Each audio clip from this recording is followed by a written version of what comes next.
going to be talking about the quarterback position on today's edition of the Jets Report by Chat Sports. My name is Patrick Siepman, and I appreciate all of you guys for tuning in. So we're going to be talking about why the Jets quarterback plan just got a whole lot better this weekend because of two things. Number one, being in the Big Ten title game, Indiana quarterback Fernando Mendoza.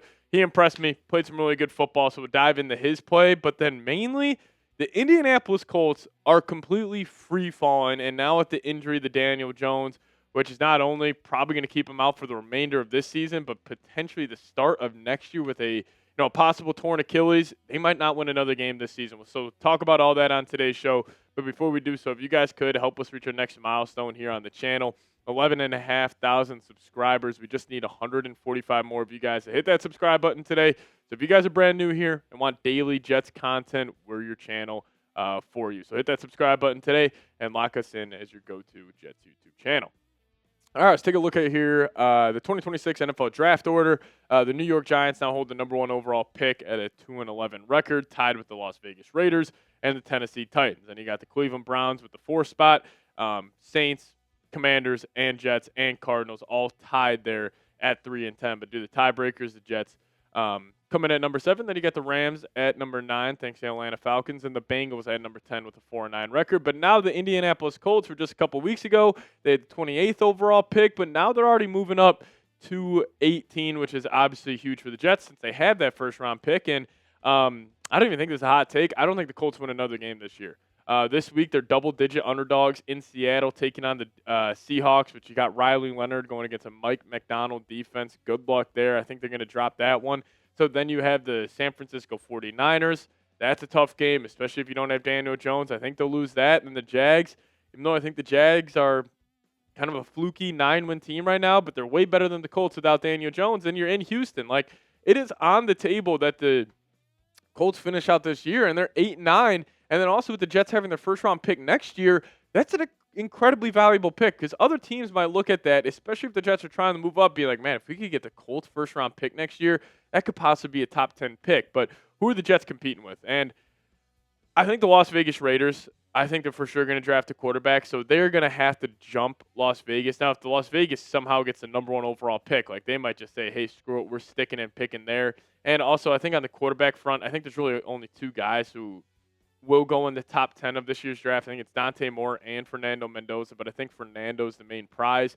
So you're going to have to be battling with the Raiders. I think maybe there's still a chance the Cleveland Browns draft a quarterback. I just am not too certain that they're just going to say, hey, Shedeur Sanders is our starter. Like, he is for sure our guy. Still question marks there, but they very well, could stick with Shedeur. And then you got the team like the Arizona Cardinals. They're going to move on from Kyler Murray. They need a young quarterback, so maybe they're trying to trade up. And obviously you got the Jets and the Steelers. But with all these teams, maybe not the Raiders if they get the number 1 overall pick. If the Jets want Fernando Mendoza, they can go get Fernando Mendoza. And that's why the Jets are in such an advantageous spot right now heading into the offseason. Because, yes, even though they're probably not going to land a top 3 pick in the NFL draft, but they just have so much draft capital and so much ammunition to really do what they want. They could be at pick number 7. They could be at pick number 9, but they can just send a boatload of first-round picks to whoever gets the number 1 overall pick, whether it's the Giants or a team like the Raiders or the Titans, and just say, hey, we want that Indiana quarterback that bad. We're going to do whatever we can to go land Fernando Mendoza,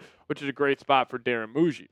But also some of the more draft capital for the Jets. I mean, it's awesome. I mean, we've shown this graphic a lot. You obviously got your own first-round pick. You got the Colts first-round pick, your own second, and also the Cowboys second-round pick, and then you also have 3 first-round picks next year. So, like, who says the Jets don't send potentially pick number 7 this year, pick number 18 this year, Dallas's second-round pick, and your own first-round pick, and maybe even your own second-round pick next year? I mean, you could send a haul. And also, if it does stick with the New York Giants, like, or even the Tennessee Titans, the Giants and Titans are going to be looking to move back. The Giants have their franchise quarterback. They're very happy with Jackson Dart right now. They could be looking to move back because besides, Mendoza, there's really no player here in this year's draft class that's just like, oh, man, like, we got to go take, like, for example, like an Abdul Carter or, one of these other non-quarterbacks where it was like he was that good that we had to take him number 1. I think the Giants would be very willing to move back. Now, the question is with the Jets, who are you competing with? Like, are the Cardinals trying to trade up as well? Are the Pittsburgh Steelers trying to finally be really aggressive, go get their quarterback? But still, I think the Jets will have the best offer on the table if they want to put in that offer, which is just a great spot for Darren Mucci. But you guys decide for me. Would you trade up for Mendoza? I'm assuming a lot of you guys got a good look at him this past weekend in the Big Ten title game. So you guys let me know your thoughts. Give me a T for trade.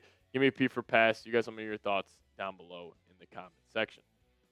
Now we'll talk about Mendoza here in just a sec. But before we do so, let me tell you guys about today's presenting sponsor, and that is PrizePicks. Now, if you guys download the PrizePicks app today and plug in that promo code CLNS, we'll hook you guys up with $50 instantly after you play your first $5 lineup.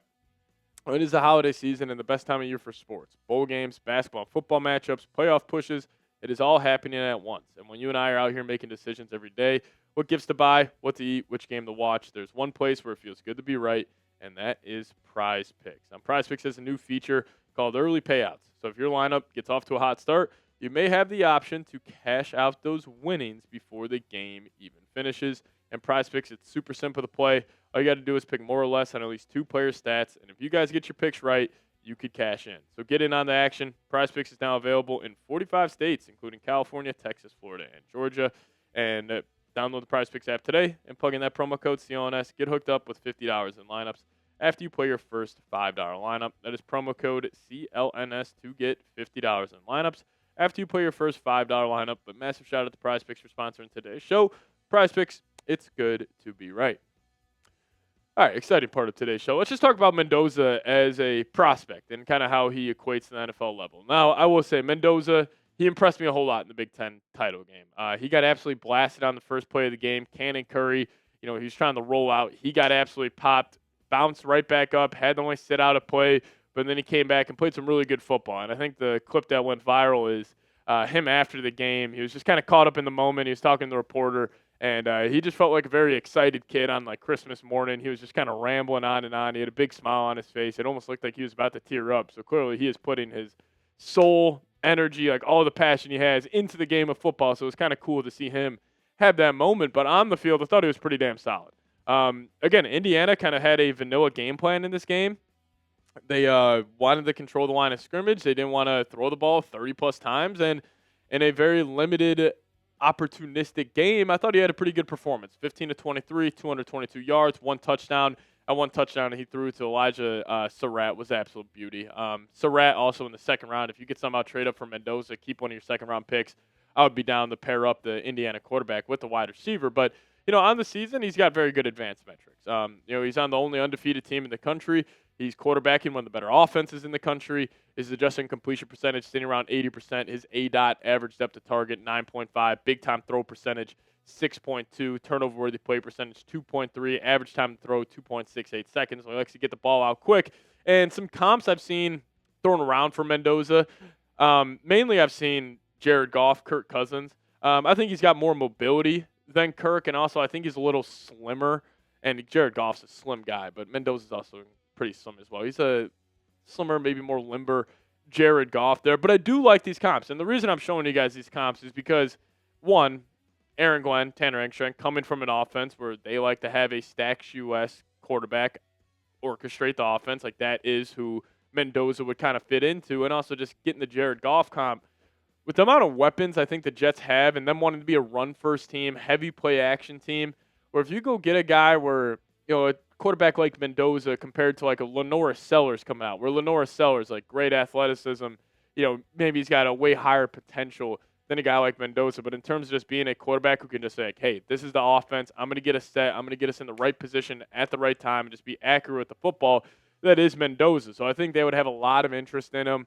But again, it's going to come down to, one, how much do you love him? Because, yes, you can really love Mendoza. You can think he's going to be a good quarterback, but are you willing to give up a boatload of draft capital for a guy who, it's an Indiana quarterback? Like, this is kind of a, new territory in the NFL draft landscape. So we'll see what happens. I think the Jets will make a move for Mendoza, and it's going to be a really, really fun offseason here in New York. But if you guys made it to the end, hit me with those go JETSs down below in the comments section. And also hit that subscribe button on your way out. Closing in here on 11,500 subscribers, so I appreciate all of you guys for tuning in. Going to be a hectic offseason. Going to be a lot of fun, so subscribe. Stay up to date on everything around your New York Jets. And we'll get on out of here. As always, go Jets.